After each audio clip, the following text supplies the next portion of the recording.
मेरे समक्ष मत आना। तुम्हारे रोकने से ना ये धर्म रुकेगा, ना कर्म, और ना ही ये अयोध्या। विनती है मेरी, और कोई स्वांग मत रचिए। हम निर्णय ले चुके हैं। हम राम भैया को पुनः लेकर ही लौटेंगे। मैं यहाँ आप सबको रोकने नहीं आई हूँ, आप सबके साथ चलने आई हूँ। जो अपराध मुझसे हुआ है उसे सुधारने आई हूँ, अपने राम को लेने आई हूँ। मेरा राम मेरे कारण यहाँ से गया ना, मेरे कहे बिना वो नहीं लौटेगा भरत।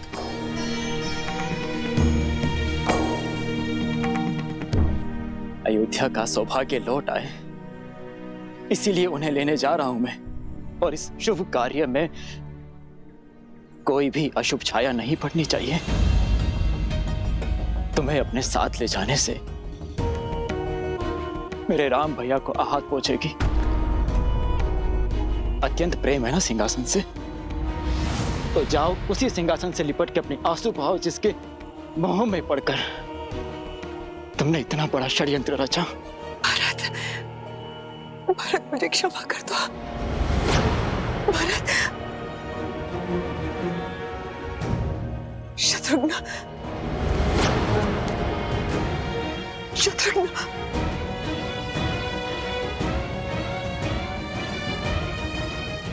दीदी, आप तो मेरा विश्वास कीजिए, मेरे हाथों बहुत बड़ा पाप हो गया दीदी।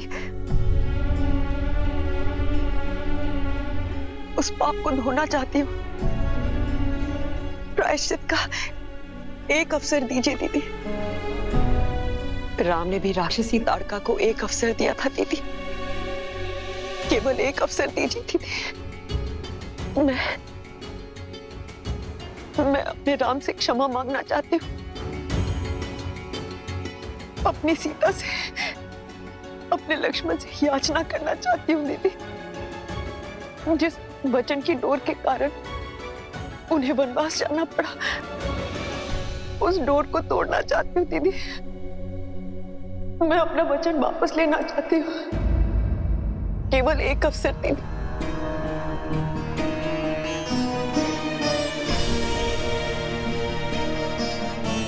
अन्यथा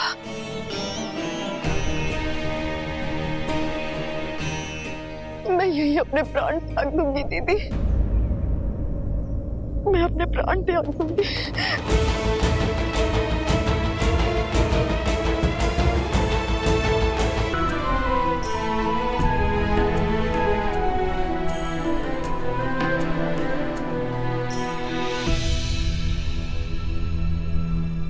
भरत, केकई भी हमारे साथ जाएगी। किंतु मां,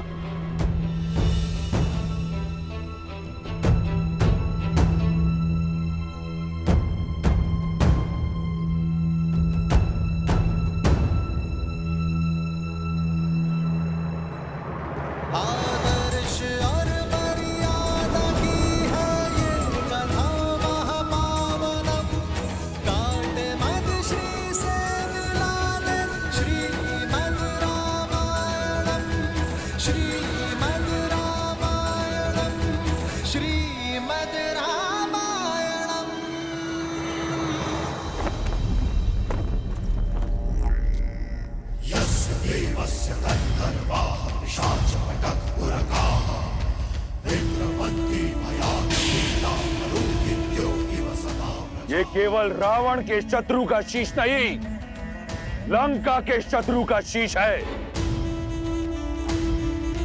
और उस दुष्टासी की नियति है जो रावण पर संदेह करता है, और उस मूर्ख को चेतावनी है जो लंका के अस्तित्व, लंका की स्वतंत्रता को ललकारना चाहता है। इससे अंतर नहीं कि वो मित्र है, शत्रु है या संबंधी। स्मरण रहे, जो भी शीश दशानन के समक्ष खड़ा होगा वो कटेगा। वयम राक्षसम।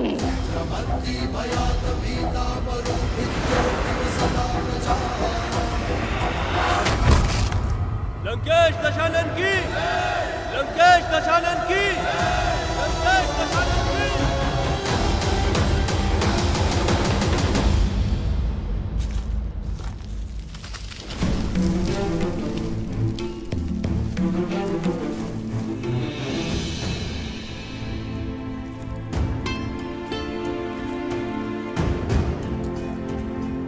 प्रणाम ऋषिगण। आयुष्मान भव। आयुष्मान भव। हम श्री राम से मिलने आए हैं, क्या उनसे भेंट हो सकती है? अवश्य, आइए इस ओर। कहिए ऋषिवर, मैं क्या सेवा करूं आपकी? श्री राम आपकी ख्याति सुनकर चले आए, रक्षा की भिक्षा मांगने। संतों की रक्षा ही तो एक क्षत्रिय का पहला धर्म है। आज्ञा करें। हम दंडकारण्य से आए हैं, जहां हम ऋषि मुनि ही क्या, प्रजा भी उन 2 राक्षसों के प्रकोप से ग्रसित है। तो बताइए ऋषिवर, कौन है ये उद्दंडी? खर और दूषण माया में निपुण लंकापति रावण के सौतेले भाई हैं।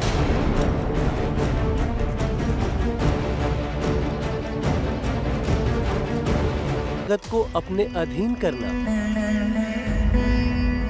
फिर चाहे धर्म और न्याय की बलि ही क्यों न चढ़े, आतंक की सीमा पार ही क्यों न हो जाए। श्री राम, जैसे आपने तारका वर्ण को ताड़का मुक्त किया, उसी प्रकार से हमारे वर्ण को भी खर और दूषण के आतंक से मुक्त कीजिए। प्रजा की सुरक्षा और संतों की सेवा ही रघुवंश की परंपरा है ऋषिवर। हम उनसे विमुख नहीं हो सकते। आप निश्चिंत रहिए ऋषिवर।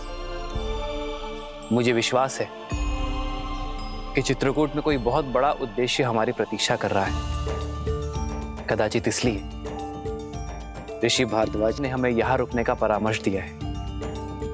यदि आपकी आज्ञा हो तो चित्रकूट में अपना उद्देश्य समाप्त कर हम कुछ दिनों बाद यहां से प्रस्थान करेंगे। जैसी आपकी इच्छा। शब्दों से अधिक महत्व और कुछ नहीं। हमें विश्वास है, जिनके कोई नहीं उनके श्री राम है।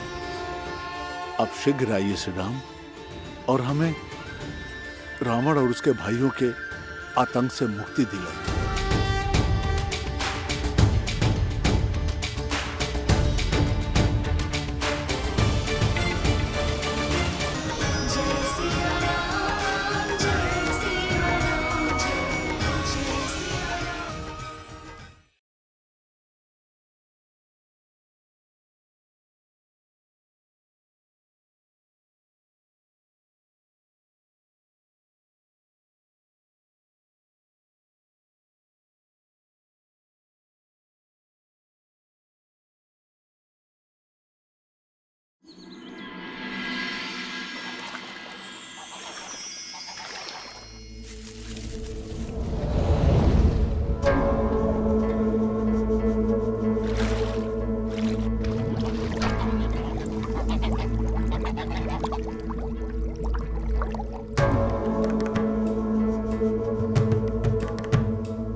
अद्भुत अलौकिक सुंदरता है इस स्त्री की, और इंद्रपुत्र होने के नाते हर सुंदरता पे सिर्फ मेरा अधिकार है।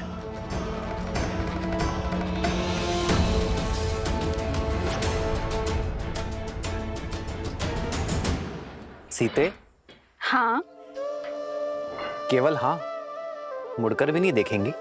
पीछे मुड़कर देखने का लाभ तब है जब आप वो सामने लेकर आएंगे जो आपने अपने पीछे छिपा कर रखा है।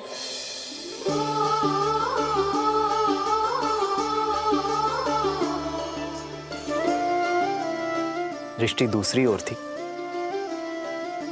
तब भी देख लिया मुझे।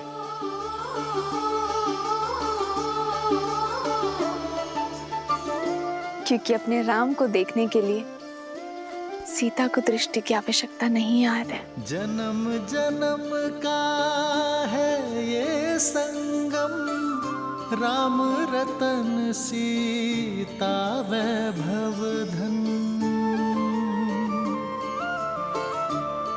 ये तुम्हारे लिए है सीता। पुष्प सुंदर है और जिस प्रेम से आपने इन्हें गूंथा है, अब ये दिव्य हो गए हैं।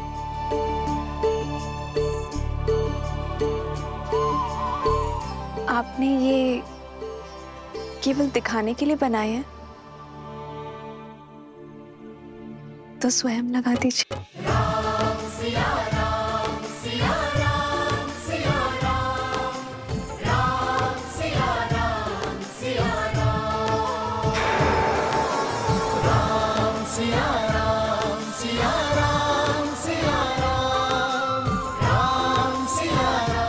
प्रसन्न हो सीता? हाँ, किंतु मुझे प्रसन्न करने के लिए उपहारों की आवश्यकता नहीं है आर्य। केवल आपका साथ ही पर्याप्त है। जानता हूं सीता, किंतु प्रेम पालेने के बाद उसका महत्व कम आंकना ही पुरुषों की सबसे बड़ी भूल होती है। जो है, जितना है, उसी में निरंतर प्रयास करना ही सच्चा प्रेम है। फिर महाराज दशरथ की सबसे प्रिय पुत्र वधु और महाराज जनक की सबसे प्रिय पुत्री के लिए मैं इतना ना कर सकूं, तो फिर मेरे पुरुषार्थ का लाभ ही क्या है? आपको ऐसा लग रहा होगा ना कि मेरे माता पिता को मेरी चिंता होगी, किंतु चिंता वहां होती है जहां विश्वास नहीं होता। और मेरे माता पिता को आप पर पूरा विश्वास है। अपने जमाता श्री राम पर महाराज जनक का विश्वास पूर्ण है।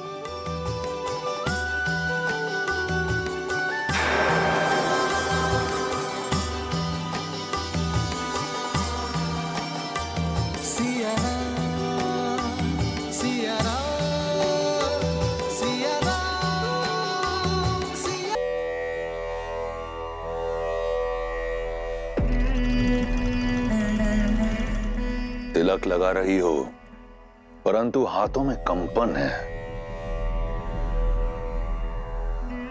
तुम हमारी विजय से प्रसन्न नहीं मंदोदरी? आपके विजय के उल्लास में तिलक लगाया आपकी भार्या ने, पर एक माँ के हाथ कांप रहे हैं, क्योंकि आपके पाप के कारण मेरे पुत्र को श्राप मिला। क्या लंका को आप यही दिन दिखाएंगे दशानन कि लंकेश का आदेश उनके पुत्र की मृत्यु का कारण बनेगा? माता, जो श्राप कभी सत्य होगा ही नहीं, उसके ताप से कैसा भय? और मुझे पूर्ण विश्वास है मेरे पिताश्री मुझे कभी ऐसी कोई आज्ञा नहीं देंगे जिससे मेरी मृत्यु मेरे समीप आए और लंका की महारानी को ये भयभीत होना शोभा नहीं देता। ये महारानी तुम्हारी माँ भी है पुत्र। इस श्राप का भय इस माँ के मन से कभी नहीं जाएगा। शाप और वरदान एक वीर के जीवन का भागीदार होता है मंदोदरी, परंतु एक पिता तुम्हें यह वचन देता है, जब तक मेरी श्वास चलेगी मेरे पुत्र पर किसी संकट की छाया नहीं पड़ने दूंगा। पाप और श्राप अपने परिणाम तक पहुंचने का मार्ग प्रशस्त कर ही लेते हैं लंकेश। पाप और पुण्य की परिभाषा इतनी सरल नहीं। तुम्हारी मां के मन से यह भय दूर करने का केवल एक ही मार्ग है मेघनाथ। जाओ, तप करके ब्रह्मदेव का आशीष पाओ और उनसे माया युद्ध का आशीष पाओ। एक बार तुम माया युद्ध में सिद्धस्त हो गए तो कोई शाप तुम्हें हानि नहीं पहुंचा पाएगा। जो आज्ञा पिताश्री। लंका की समृद्धि अमर रहे। आशीर्वाद दीजिए। यशस्वी भव।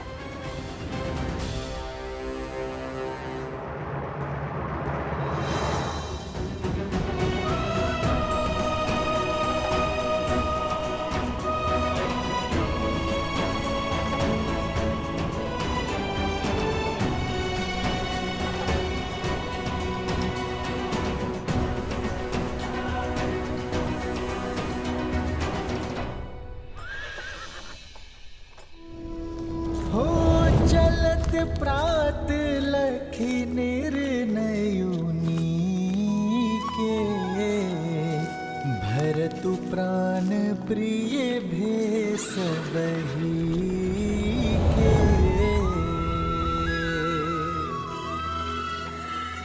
मुनि ही बंदी भरत ही सिरुनाई चल सकल घर विदा कराई।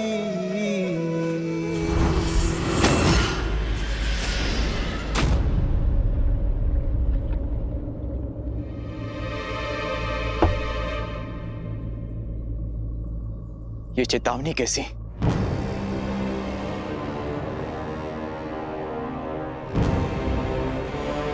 अयोध्या की सीमा लांघकर हम निषाद राज गुहा की सीमा में प्रवेश कर चुके हैं।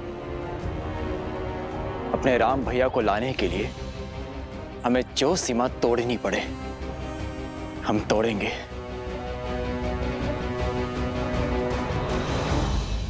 निषाद राज गुहा हमारे मित्र हैं। ऋणी है अयोध्या निषाद राज की, जिन्होंने कुमार राम की हर संभव सहायता की है। फिर तो वो हमारे मित्र हुए और पूजनीय भी। मैं अभी उनसे मिलकर उनकी सीमा पार करने की अनुमति लेकर आता हूं।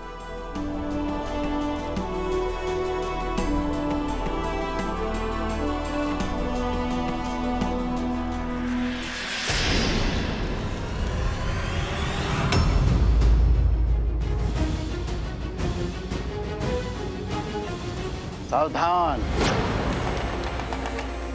सावधान, सावधान। अयोध्या नरेश भरत, निषाद राज की सीमा पार करके श्री राम के लिए संकट नहीं बनने देंगे हम तुमको। आप अनुचित समझ रहे हैं निषाद राज।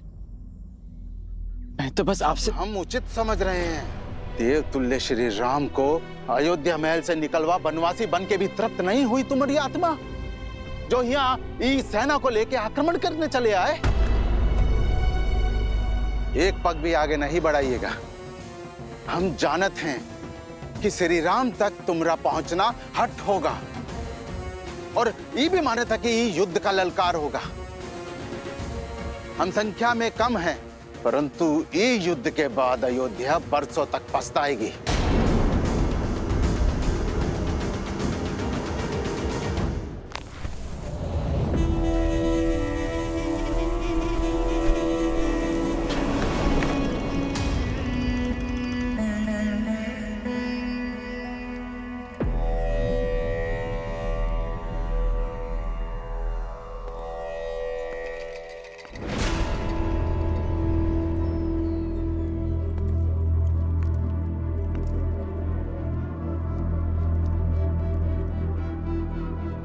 मैं जानता हूं तुम क्या पूछना चाहती हो। मैं फिर भी सुनना चाहता हूं। भैया, आपने मेरे पति के प्राण ले लिए, उससे विचलित नहीं हूं मैं, क्योंकि कदाचित यही आवश्यक था। अगर विचलित नहीं हो तो क्या प्रश्न लेकर आई हो? यही कि मैं अपने पुत्र के प्रश्नों का क्या उत्तर दूं भैया। मामा के होते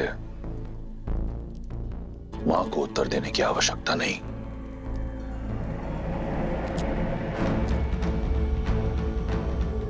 मेरे प्रिय भांजे, तुम्हें पता है इस संसार को लगता है कि तुम्हारे मामा के सीने में हृदय है ही नहीं।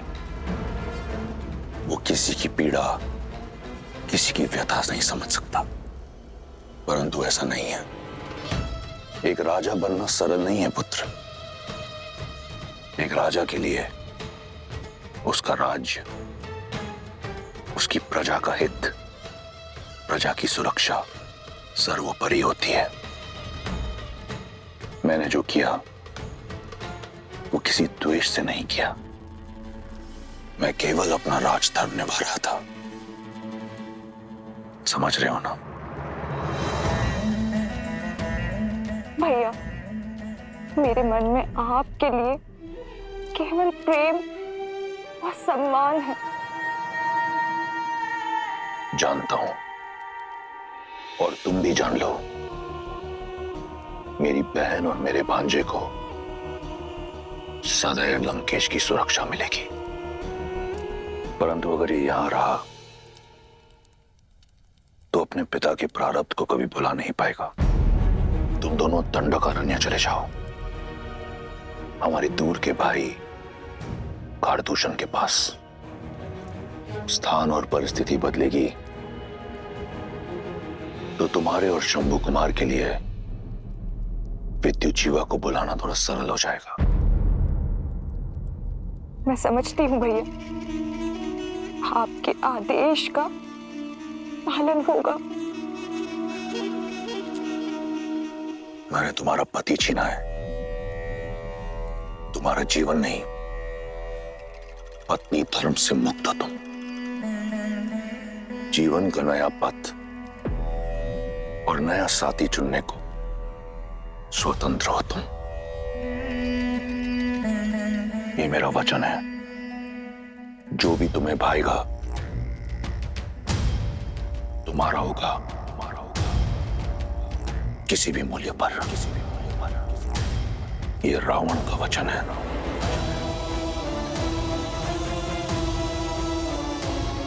धन्यवाद भैया।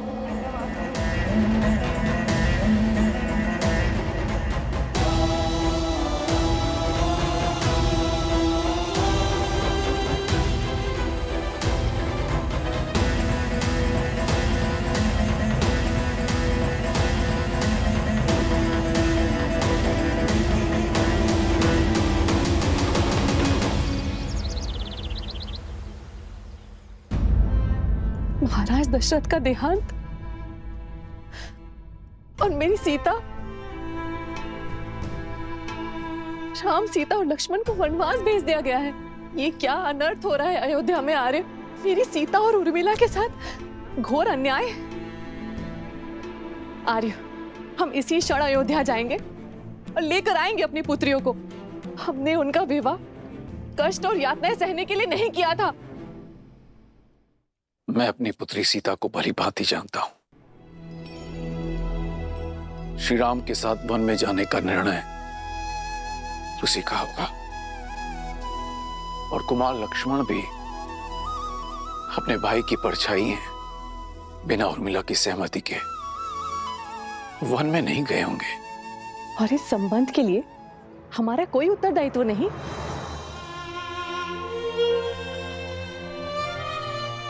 माता पिता को अपनी पुत्री के वैवाहिक जीवन में हस्तक्षेप नहीं करना चाहिए सुनैना, जब तक वो दोनों हमसे अपना परामर्श न मांगे।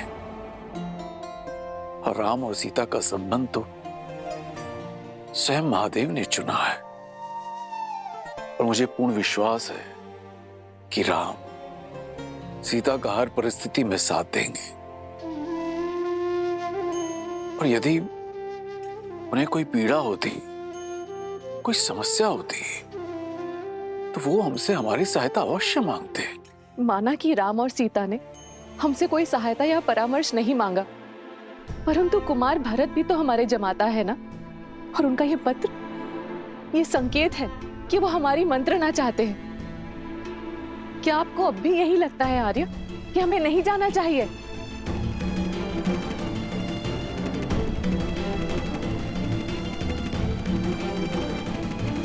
हमारे शरीर में प्राण रहते हम आपको आगे नहीं बढ़ने देंगे।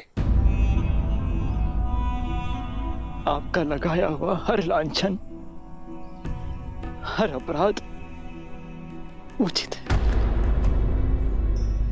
मुझ पापी के कारण ही मेरे भैया राम को ये सब कष्ट भोगने पड़ रहे हैं। मेरे प्राण ले लीजिए, किंतु मुझे अयोध्या नरेश मत कहिए। इससे मेरे श्री राम का अपमान होगा, क्योंकि वो सिंहासन केवल उनका है। ये भरत अपने भैया का केवल दास है। आपको मेरे प्राण लेना है तो मेरे भैया से भेंट करने के बाद ले लेना, क्योंकि ये जो भरत आपके सामने खड़ा है ये केवल देह मात्र है। आत्मा तो वनवास जा चुकी है। कृपया मुझे उनसे मिल लेने दीजिए। उनसे मिलना मेरे लिए अत्यंत आवश्यक है। मुझे आगे जाने दीजिए, उनसे मिलने दीजिए।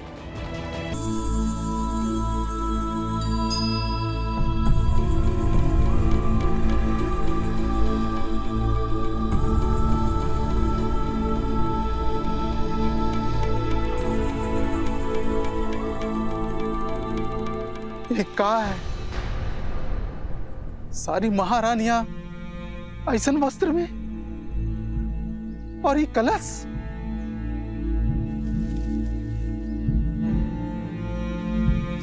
अपने धर्मात्मा पिता महाराज दशरथ की चिता को अग्नि देकर आ रहा हूं। उनकी पावन अस्थियां अपने साथ लेकर जा रहा हूं, ताकि उनके ज्येष्ठ पुत्र मेरे राम भैया उनकी अस्थियों का विसर्जन कर सके। श्री राम को कष्ट पहुंचाना, ऐसा विचार मैं स्वप्न में भी नहीं कर सकता। मेरी मंशा तो उन्हें उनके उचित स्थान अयोध्या के सिंहासन पर बैठाने की है। यदि आपको अब भी मुझ पर संदेह है तो लीजिए, ले लीजिए मेरे प्राण।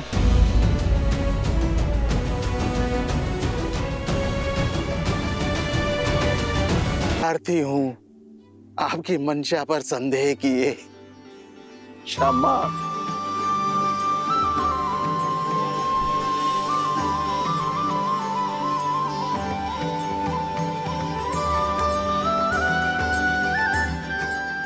वही प्रेम, वही भावना, वही ऊर्जा जो श्री राम से गले मिलते हुए हमको अनुभव हुई थी। सत्य का आपने निषाद राज जी, सत्य का। मुझे भी ऐसा ही आभास हुआ जैसे मानो मेरे राम भैया ने मुझे अपने हृदय से लगा दिया। बताइए ना, किस और गए हैं वो? मैं वहां की पावन धरती को नमन करना चाहता हूं, जहां मेरे श्री राम ने अपने चरण रखे। किस और गए? हम आपकी भावना का आदर करत हैं, पर हम श्री राम के दास हैं, उनकी आज्ञा नहीं टाल सकत। वो बोले कि अयोध्या की सीमाओं को मेरे मित्र निषाद राज की निगरानी की आवश्यकता होगी। हमारे मार्ग के बारे में किसी से कुछ मत कहिएगा, किसी को हमारे पीछे मत आने दीजिएगा।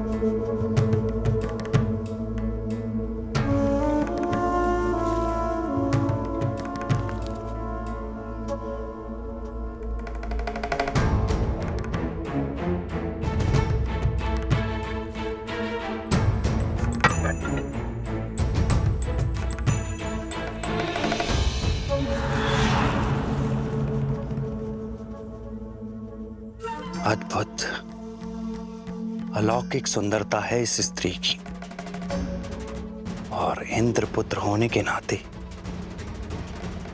हर सुंदरता पे सिर्फ मेरा अधिकार है।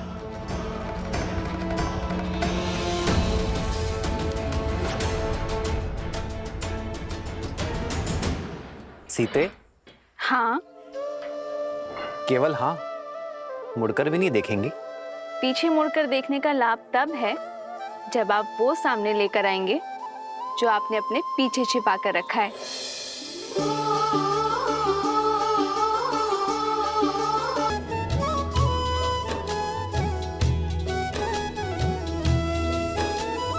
बंदे संत समान चित, हित अनहित नहीं कोई। अंजलिगत शुभ सुमन जिनी, सम सुगंध कर दोई।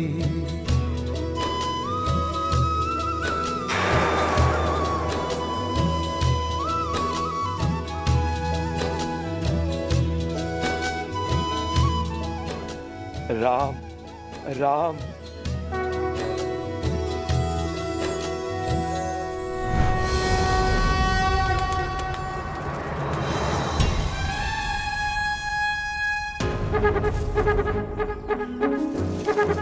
यही सही समय अपनी इच्छा को पूरा करने का।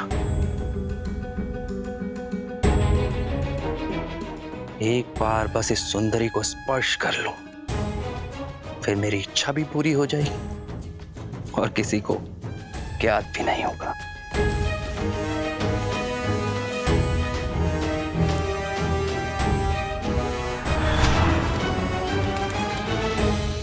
बताइए ना, किस और गए हैं वो?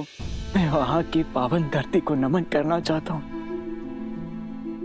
जहां मेरे श्री राम ने अपने चरण रखे। हम आपकी भावना का आदर करते हैं, पर हम श्री राम के दास हैं, उनकी आज्ञा ना ही टाल सकत। उनका स्पष्ट निर्देश है कि उनके पीछे किसी को ना आने दो। क्षमा क्षमा। श्री राम के साथ यहाँ रहने नहीं, अपितु उन्हें अपने साथ अयोध्या ले जाने आया हूं। और क्या इसमें भी उनकी आज्ञा का उल्लंघन होगा? पर क्या आप नहीं चाहते कि मेरे भैया राम अयोध्या के सिंहासन पर बैठे? ना ही मेरे मन में कोई खोट है और ना ही मेरे वहां जाने से उनकी आज्ञा भंग होगी। आगे का मार्ग बता दीजिए मुझे, अन्यथा मैं अपनी देह यहीं त्याग दूंगा।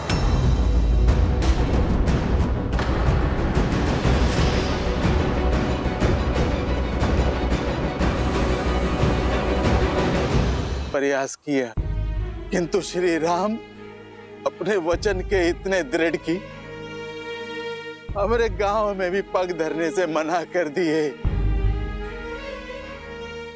यहाँ वृक्ष के नीचे विश्राम किए सीता मैया के संग, और वहां लक्ष्मण भैया बिना पल के जब काहे रात्रि भर पहरा देते रहे।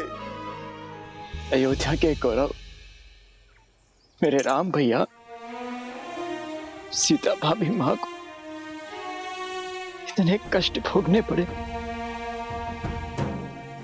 बेकार है ऐसे दास पर।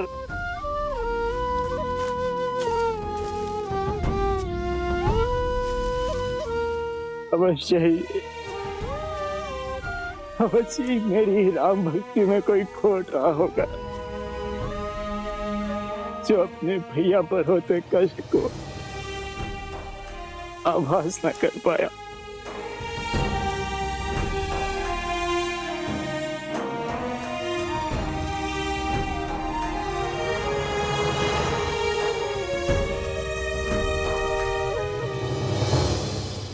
भोर होते ही सन्यासी का वेश धारण कर अपने केसों की जटा बांध वो वन की तरफ चल पड़े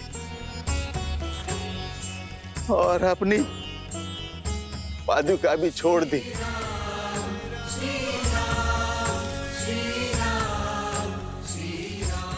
कहा कि एक वनवासी के लिए अब इस पादुका की आवश्यकता नहीं।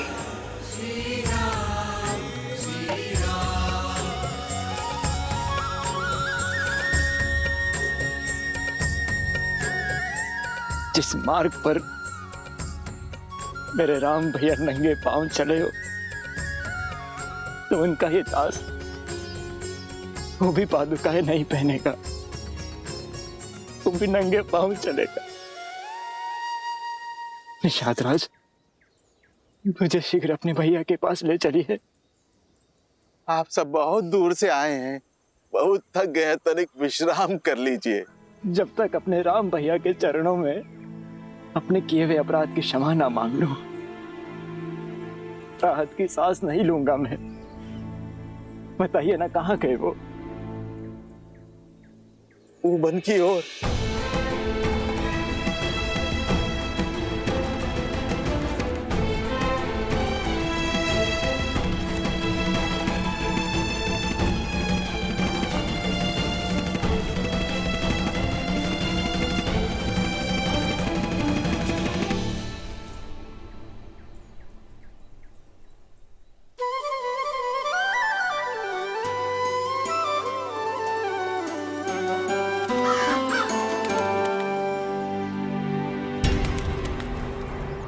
भूषणी जी,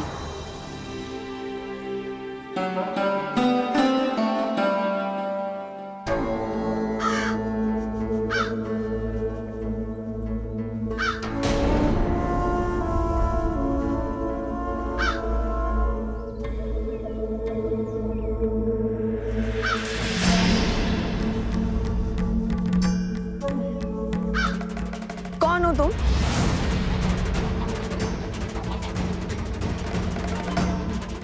इसी क्षण अपने मूल स्वरूप में आओ, अन्यथा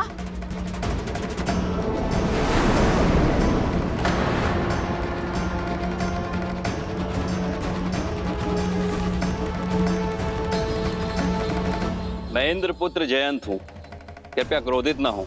मैं तो केवल आपके चरण स्पर्श कर आपका आशीर्वाद लेना चाहता था।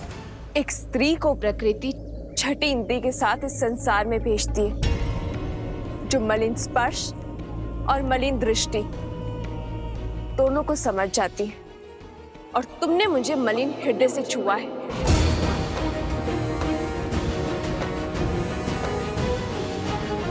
मेरी दृष्टि और भावनाओं पर प्रश्न उठाने का क्या अधिकार है आपको? स्वर साध के बात करो जयंत। क्यों? रूपवती हैं तो क्या किसी पर भी लांछन लगाएंगी? वनवासी होकर इतना साहस, इंद्रपुत्र जयंत को धमका रहे हो। ठीक है, छुआ मैंने तुम्हें मलिन भाव से, क्या कर लोगी? क्या कर लेगा तुम्हारा ये वनवासी पति?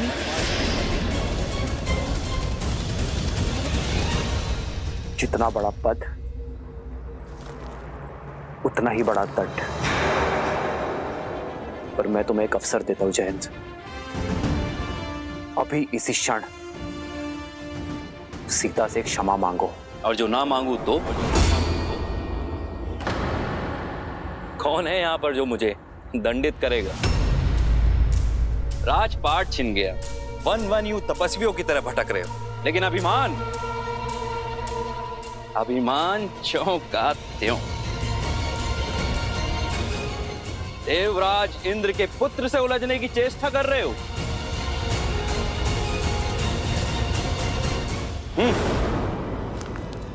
रुक जाओ जयंत।